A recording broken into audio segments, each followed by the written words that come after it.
పోచారం గారు అన్నాడు, ఒక మంత్రి ఏమో రైతు బంధు అడిగితే చెప్పుతోని కొట్టిండ్రు అంటాడు.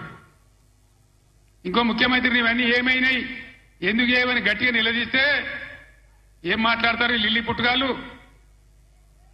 నీ గుడ్లు వీకి గోటీలు ఆడుకుంటాము, నీ పేగులు తీసి మెడలేసుకుంటాము, నిన్ను పండబెట్టి తొక్కుతాము, నీ ముడ్డి మీద షెడ్డి లేకుండా షెడ్డీలు గుద్దుకుంటాము.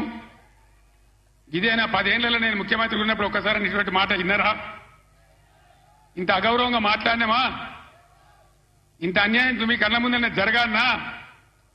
దయచేసి ఆలోచన చేయాలి. ఎలక్షన్ అంటే ఓట్లు అంటే ఏదో ఆగమాగం ఓట్లేసుడు కాదు.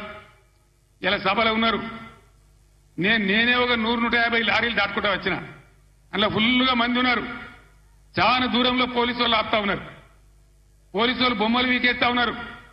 నేను పోలీసు మిత్రులకు మనవి చేస్తా ఉన్నా, మీ డ్యూటీ మీరు చేయండి. 10 ఏళ్ళు మేము కూడా గవర్నమెంట్ ఉన్నాం. అమాయకులను బెదిరియడం, కొట్టడం, బీఆర్ఎస్ ఫ్లెక్సీలు బికేయడం ఇదా మీ పోలీస్ డ్యూటీ? ఇలా మేము కూడా లెక్క పెడతా ఉన్నాం.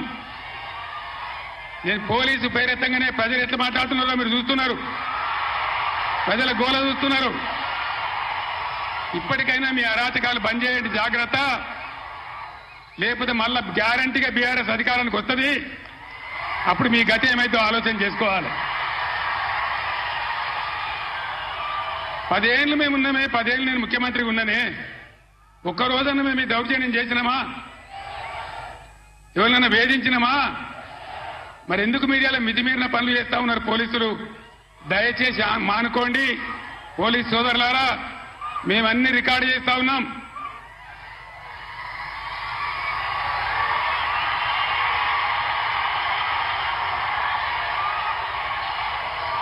ఈ ప్రజల స్పందన చూసైనా మీరు మారాలి. డీజీపీ గారు మీరు మారాలని నేను చెప్తా ఉన్నా, లేకపోతే మీ మీదకి ప్రజలే తిరుగుబడే రోడ్ వస్తుంది, జాగ్రత్త అని నేను చెప్తా ఉన్నా. మా కార్యకర్త